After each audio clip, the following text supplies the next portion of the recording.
EVM विरुद्ध बॅलेटच्या संघर्षामुळे मार्कडवाडी गाव राज्यात पॉलिटिकल हॉटस्पॉट बनले। याच मार्कडवाडीतून आज महायुतीने शरद पवार आणि मोहिते पाटलांना टीकास्त्र सोडलं आहे। तर काँग्रेस प्रदेशाध्यक्ष नाना पटोलेंनी मार्कडवाडीत हजेरी लावत ईव्हीएमचा विरोध तीव्र केला। विधानसभेच्या निकालानंतर राज्यातलं सर्वाधिक चर्चेतलं गाव म्हणजे मार्कडवाडी। ईव्हीएम विरोधाचे केंद्र बनलेल्या मार्कडवाडीची नोंद देशभरातल्या नेत्यांनी घेतली।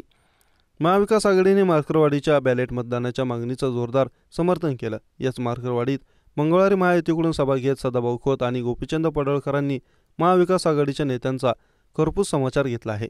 पवार साहेब, तुमची मुलगी सुप्रिया सुळे, नातू रोहित पवार ईव्हीएमच्या मतांमधूनच निवडून आले आहेत। ते निवडून आले की ईव्हीएम चांगले नाही, आले की घोटाळा, असं कसं चालेल, असा सवाल सदाभाऊ खोत यांनी विचारला। मार्कडवाडीच्या वादातून धनगर समाजाच्या ध्रुवीकरणाचा प्रयत्न तर केला जात नाही ना, अशी चर्चा आता राजकीय वर्तुळात रंगली आहे। कारण मार्कडवाडीच्या मुद्द्यावरून एकीकडे उत्तम जानकरांनी आक्रमक पवित्रा घेतलाय, तर दुसरीकडे आता भाजपकडून गोपीचंद पडळकर मैदानात उतरले आहेत। त्यामुळे मार्कडवाडीच्या निमित्ताने दोन धनगर नेते आमनेसामने आले आहेत। गोपीचंद पडळकर यांनीही शरद पवार यांना जोरदार लक्ष्य केलं। प्रगत देशांमध्ये ईव्हीएम आहेत, पवार खोटा नेरेटिव्ह पसरवत आहेत। सभेला उपस्थित असलेल्या लोकांना हात वरती करून सांगा, बॅलेट पेपर मतदान पाहिजे का, एवढे मोठ्याने सांगा की पवारांना ऐकू गेले पाहिजे। धनगर समाजाला का पुढे केले आहे?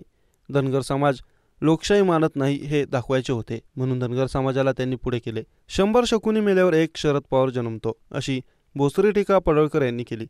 विधानसभा निवडणुकीनंतर सोलापूरचे मार्कडवाडी आता सत्ताधारी आणि विरोधकांमधील राजकीय युद्धाचं कुरुक्षेत्र बनलं आहे। शरद पवारांनी मार्कडवाडीतून ईव्हीएम विरोधी एल्गार केला आणि या राजकीय वादाची ठिणगी पडली। खोत आणि पडळकरांनी मार्कडवाडीत सभा घेत पवार मोहिते पाटलांना टार्गेट केलं, तर मुख्यमंत्र्यांनी मार्कडवाडीत यावं अशी मागणी उत्तमराव जानकरांनी केली आहे।